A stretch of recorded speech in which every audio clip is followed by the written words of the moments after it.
Hello, everyone. I hope we're all having a lovely day today. And obviously, Watford have sacked another manager. So, congratulations to Slaven Bilic. There we go. Let's clap more. There we go. The being facetious because he lasted 16 games longer than Rob Edwards did at the start of the season. I made a prediction on this channel alone, on the podcast as well, about how long Slaven Bilic would be there for, and I was right. And I'm just going to cut to the prediction from a younger face, probably a thinner face, Dom, right about now. What has happened? There must be something behind the scenes because, yes, the play has been great, but what can you do after 10 games? What can you actually do after 10 games? You can't make, Rome wasn't built in a day, and they've brought in a manager in Slaven Bilic, which is just, again, another manager. Hold me to this quote. Slaven Bilic won't be there at the end of the season. He definitely won't be, because either Watford fans will be sick of him, or they'll be sick of the board because they know it's just going to happen around the corner. And I'm stressing that I'm not annoyed, and I'm not saying that Watford are a disgrace in terms of the fans or the play on the field. It's the board and the off the field, how they're treating the fans essentially, and it must be frustrating as a Watford fan. And that was the prediction. It wasn't really a huge prediction, to be honest with you. It's probably the most calm take I've had on this channel, and it is one that I do believe in very, very heavily. I feel sorry for Watford fans, to be honest with you. It must be hard to support a manager or a system when you're just going to have it changed in 6 months' time anyway from the chairman Pozo. It's obviously worked in the past because you've been promoted twice, you've been champions of the championship twice. But where does this leave Watford FC? So obviously, Watford FC are currently in ninth spot in the championship. 4 points off the top six, which is Norwich, and Norwich aren't doing too well. They've won the last three, to be honest with you, so that's not too bad. It could easily go towards Watford, and you know what? If you're ever going to sack a manager, you're going to do it. I think you have to do it now. You can't do it with 7 games to go. You have to do it right now. I'm not saying it's the right choice because there should be a system in place where you can only sack a manager once in a season, and that's it. Like, you have to choose it now or never. There shouldn't be a merry-go-round system of managers wanting to go to places or wanting to leave or get sacked. It must be exhausting for the managers as well. I think that Chris Wilder, obviously, is the man who is coming in, has got a contract up till the end of the season, which makes sense for him. I think it makes sense for both parties. I think that Chris Wilder's reputation has been stunted slightly from his time at Borough because obviously his time at Walsall and Sheffield United, etc. I believe it was at maybe Northampton at one point as well.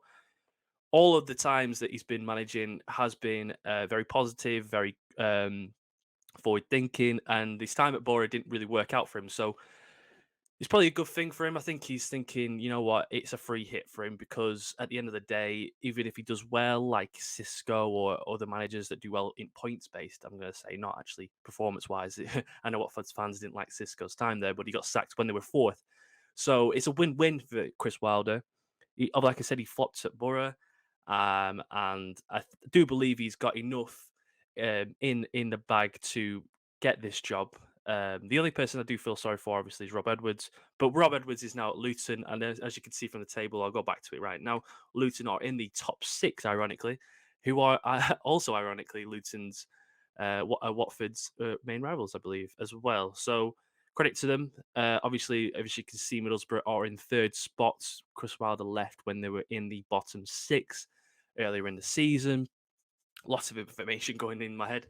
I would just like to look online to see why Slaven Bilic got sacked, other than the main reason being that the owner is a hothead in terms of clicking the button, getting him sacked. And I had a look online on YouTube and stuff like that. Obviously, there's Watford channels out there that talk about um, Watford, but yeah, Slaven Bilic obviously got sacked. I had a look, and I clicked on a video and I was like, oh, so this is the video that explains it. No, it wasn't. It was Rob Edwards' video that getting sacked and Slaven Bilic getting hired.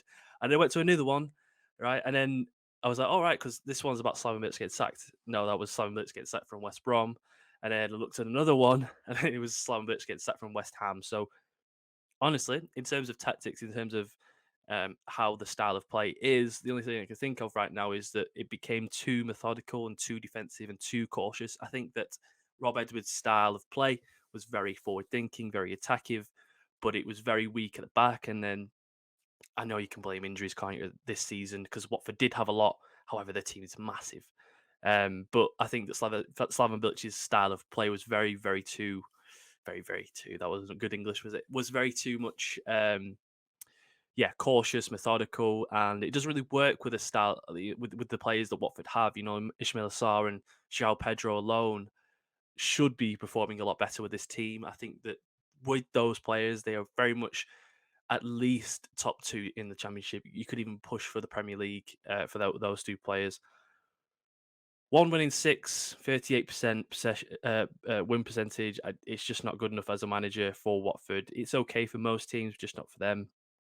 And to be honest with you, overall in this video, I'm just not surprised. I walked downstairs yesterday after doing my video, and what I saw on the screen was Slaven Bilic got sacked. And there wasn't any emotion in my face. It was just a case of, oh, okay, once again, it's just a joke at this point. It's an absolute joke. But Watford fans, let me know what your thoughts. Let me know your thoughts in the comments below of Slaven Bilic and of Watford this season, because I'm trying to make headwind of it. I'm trying to make sense of it all. It's not working out for the first time probably in 10 years.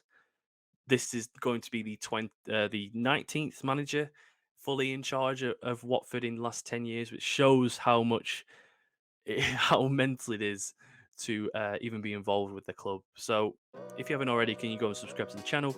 I do appreciate them all. We're slowly growing. We're around just over 200 right now, so I do appreciate them all. Can you go and like and comment below, like I said, what your thoughts on Watford, Slaven Bilic, Chris Wilder, and any other take. It's been a while since I've done one by myself, so thought I'd just come up on and pop on the channel just to talk to you guys. So thank you guys for listening. Hope you have a lovely day, and we'll see you all very soon. Cheers, guys.